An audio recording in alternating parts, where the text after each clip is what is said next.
Hi guys, gandang umaga mga palangga. Ito na po ang aming panahon after bagyong Tino. Ang ganda na po uli at nakita yan. Yan. Mga nanguha po yan ng shells or naninilip. Yan. Libre ng ulam yan mamaya mga palangga. May seashells na sila. Yun. Ayan po ang aming kapaligiran sa mga oras na ito ngayong tanghali mga palangga.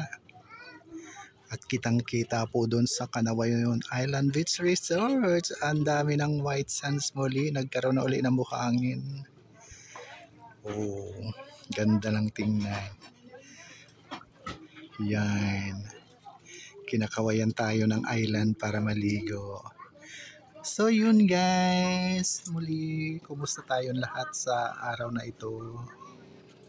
Nakapag-prepare na ba ang lahat ng kanilang pagkain para ngayong tanghalian?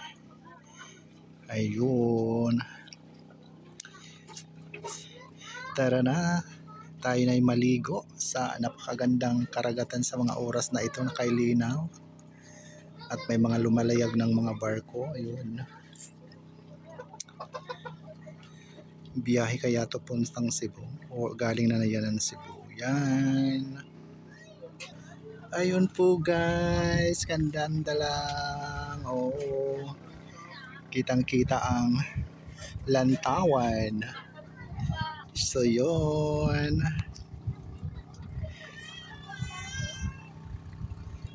Ayun.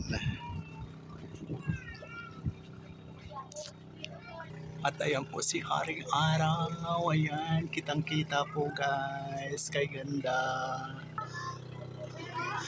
Oh, di ba namukot na sila o mga palangga? Yan ay bangkang nanlambat na po doon sa punta. May huli na yung isda. Galing. Pauwi na yan ng Barangay Alegria. Ayun, plus yung barko doon sa dulo. Parang huminto siya doon. Ayan.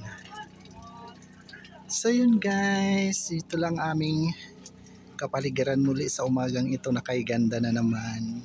Sana may magandang sunset mamaya. At magtuloy-tuloy sana ang araw para may sunset po tayo mamaya mga palangga. Ayan. Tara na tayo na mananghalian dahil tanghali na.